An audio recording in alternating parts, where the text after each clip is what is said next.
Iniciaremos este webinar dando un contexto general de las situaciones en las que la intervención judicial tiene lugar en un arbitraje. Y lo haremos haciendo referencia a las reglas de arbitraje de la ICDR y dando ejemplos específicos.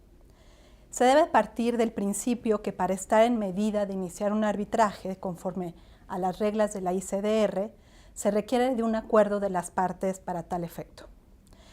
Esto debe estar expresamente previsto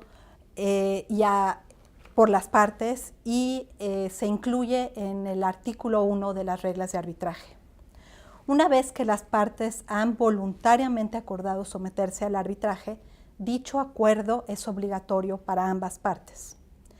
Una parte inicia un arbitraje con base en este acuerdo arbitral y cualquier objeción respecto a la existencia, ámbito de aplicación o validez del acuerdo arbitral debe plantearse ante el propio tribunal, una vez que éste se haya constituido. El tribunal arbitral es el único que tiene la facultad de decidir sobre su propia competencia. A este principio se le conoce en arbitraje como el principio de competence y está recogido en el artículo 19 de las reglas de la ICDR. Dicho artículo explica a detalle cómo se debe proceder en caso de que un demandado tenga objeciones a la jurisdicción del tribunal y el momento procesal adecuado para plantear dichas objeciones. El principio de competence tiene varios efectos. Por ejemplo, conforme al párrafo cuarto del artículo 19 de las reglas de arbitraje de la ICDR, cualquier cuestión planteada respecto a la jurisdicción del tribunal antes de que se constituya no impide que siga desarrollándose el arbitraje. Y de hecho, la institución, la ICDR, tiene la responsabilidad de continuar con la administración del arbitraje.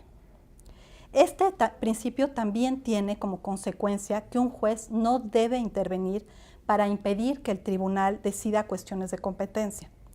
Y el juez debe en todo momento respetar dicho principio, aun cuando una parte pida su intervención para impedir que continúe el arbitraje.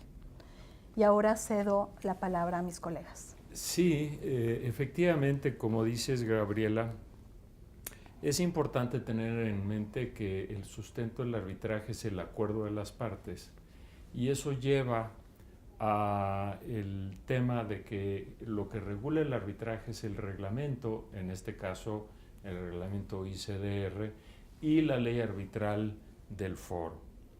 Y como es una norma especial, tanto la del reglamento como la ley, es solamente cuando esta ley especial faculta la intervención de un juez, que entonces puede existir una participación del Poder Judicial que solamente es en apoyo del arbitraje, de tal manera que ese sustento convencional del procedimiento arbitral que remite a un reglamento, si es administrado, y a la ley arbitral del foro, permite la intervención judicial, pero solamente en aquellos casos e hipótesis expresamente planteados, lo cual nos lleva a la conclusión necesaria de que la intervención judicial en el arbitraje es mínima, excepcional y solamente en apoyo del procedimiento arbitral. Es uno de los principios más importantes del arbitraje, la mínima intervención judicial. Hablando de la ley aplicable, si uno se ciñe, por ejemplo, al sistema de la ley modelo, uno identifica quizás no más de 8 causales por las cuales un juez puede intervenir en relación con un procedimiento arbitral.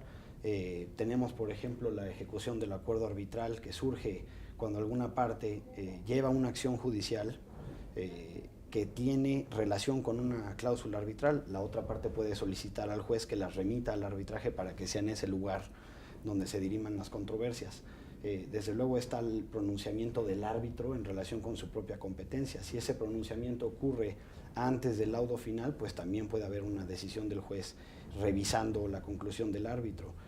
Tenemos también la asistencia en relación con la composición del tribunal arbitral, pues con la designación de los árbitros, la renuncia, la sustitución, En fin, cada vez que las partes no pueden llegar a un acuerdo entre ellas y no están operando en un arbitraje administrado por el ICDR, por ejemplo, pues se requiere la intervención judicial en ese punto. Una quizás menos utilizada, pero también puede probar su utilidad, es pedir asistencia al juez en materia de pruebas, ¿no?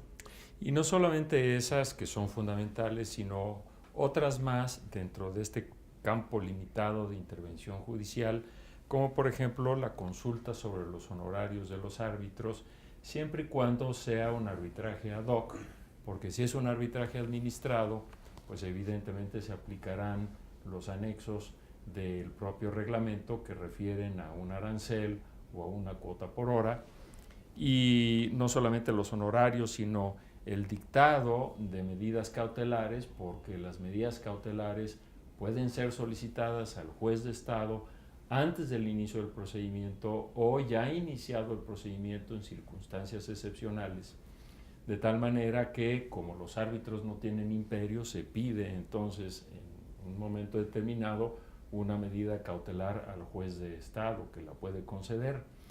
Y dentro del procedimiento arbitral, como los árbitros pueden también adoptar medidas cautelares, al no tener imperio los árbitros, entonces existe la posibilidad de que se pida el apoyo del juez precisamente para ejecutar esas medidas cautelares dictadas por el panel arbitral.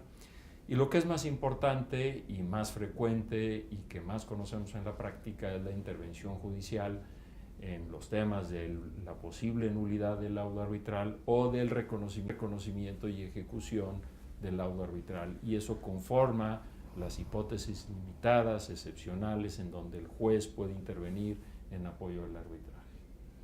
Y debieran ser estas las únicas causales por las cuales un juez actúa. Hay varios problemas que podríamos nombrar en relación con la judicatura y el arbitraje. Uno de ellos es una práctica reciente, o se ha intensificado en tiempos recientes, que es las órdenes para suspender el procedimiento arbitral.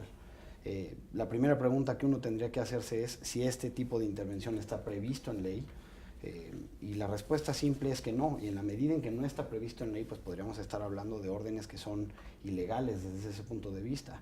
Sin embargo, en la práctica han tenido algún éxito y desde luego consecuencias importantes. Entonces uno se lleva a preguntar qué es lo que lleva a las Cortes a emitir este tipo de órdenes. Quizás el argumento principal es que los litigantes configuren estas solicitudes como si fuesen medidas cautelares, alegando un posible daño irreparable como consecuencia de no interrumpir un arbitraje porque se dispondría supuestamente de una manera indebida de la disputa, piden al juez que interrumpa el arbitraje o que impide el inicio del arbitraje, incluso la conformación del tribunal arbitral. ¿Qué hacer ante este tipo de cosas? Pues es una pregunta muy práctica. Yo diría, por ejemplo, que las medidas cautelares que dicta el juez en relación con el arbitraje casi por definición tendrían que implicar cooperación y protección, no solamente de lo que está en disputa, sino del procedimiento arbitral mismo. Ante esto, pues, la única solución tendría que ser integral, una actuación por parte del juez en donde se impida o se niegue a otorgar este tipo de medidas ilegales, desde luego que las partes puedan impugnarlas con los argumentos adecuados, y también yo creo que se requeriría un papel importante de las instituciones como el ICDR y desde luego de los árbitros, ¿no? que también tienen la posibilidad de combatir estas disposiciones en la medida en que les afecta a ellos, ¿no? Y sin duda ese es un aspecto fundamental del arbitraje, de la mínima intervención y de la no interrupción del procedimiento arbitral. Y esta cultura de la no interrupción del procedimiento arbitral se vio reflejada en la reforma reciente del artículo 1424 del Código de Comercio, la ley arbitral mexicana, en donde cuando los árbitros resuelven sobre la validez de la cláusula arbitral, tradicionalmente eso paralizaba el procedimiento, y hubo una reforma en donde, con independencia de que el juzgador revise la validez y eficacia de la cláusula arbitral, eso no impide por disposición de ley que se continúe con el arbitraje y que se llegue a dictar un laudo recogiendo esta cultura y esta filosofía de que no se debe interrumpir el procedimiento arbitral, porque es lo que han pactado las partes.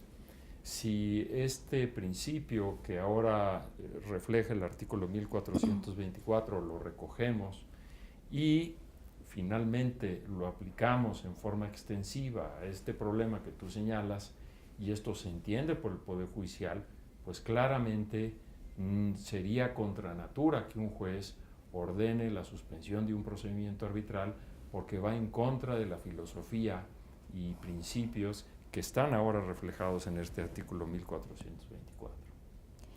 Y bueno, ahondando un poco en el tema de medidas precautorias que ambos han tocado, creo que es bueno señalar que el artículo 24 de las reglas de arbitraje de la ICDR regula el dictado de medidas precautorias. En primer lugar, señala que estas medidas se pueden pedir al propio tribunal y que el tribunal podrá dictarlas, ya sea como en la forma de una orden o un laudo interino. Pero también establece que la solicitud de estas medidas precautorias al juez no es incompatible ni con el acuerdo arbitral, ni se entenderá como una renuncia al arbitraje. Entonces, esto abre la puerta a que una parte vaya y solicite medidas precautorias a un juez. Estas medidas precautorias, como hemos visto, pueden tomar diferentes formas o pueden solicitar diferentes medidas. A mí me gustaría dar un ejemplo de medidas precautorias al inicio del arbitraje y en apoyo al arbitraje. Es aquella que una parte demandante, por ejemplo, solicita ante una jurisdicción que así lo permita, para que un juez ordene el congelamiento de activos, con el fin de que en el momento en que se emita un laudo, este laudo pueda ser ejecutable en contra de estos activos. Es interesante porque en estas jurisdicciones que permiten este tipo de medidas cautelares, generalmente la solicitud de la parte de la parte demandante se hace de manera ex parte. Y esto quiere decir que el juez va a ordenar el congelamiento preliminar de activos sin haber escuchado primero a la parte demandada. Sin embargo, resulta particularmente interesante para la parte demandante solicitar este tipo de apoyo al arbitraje en estas jurisdicciones, porque le da una ventaja al momento de obtener un laudo y tener ya activos congelados que puedan ejecutarse a su favor. Otro tema muy interesante es el último que tocaste en las causas de intervención judicial que hay, el control judicial de laudos. Entender cómo funciona ese sistema implica no solo conocer cuáles son las causales que se permiten, entender también que esas causales son limitadas, son exhaustivas, y también entender que el juez no puede sustituirse en el papel del árbitro para entonces decidir cuál era la mejor decisión. Eso es importante, desde luego, pero quizás un paso también previo y esencial es entender cuál es el estándar que deben de utilizar los jueces para controlar los laudos. Ese estándar no necesariamente tiene que implicar sustituirse en el árbitro, pero tampoco tendría que tener la consecuencia de hacer nugatorio el derecho de la parte que se opone a la ejecución del laudo.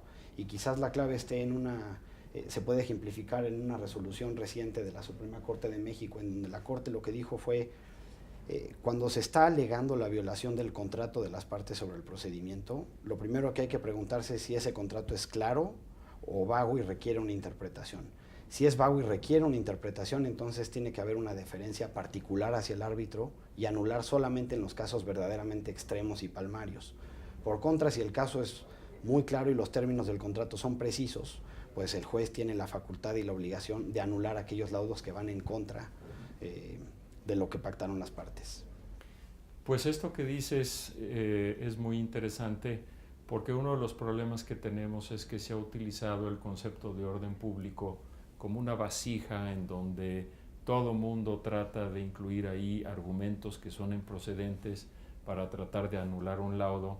Y lo importante es entender muy bien lo que es el orden público, conforme lo han dicho nuestros tribunales, para entender que es excepcional y muy restrictivo esta causal de nulidad.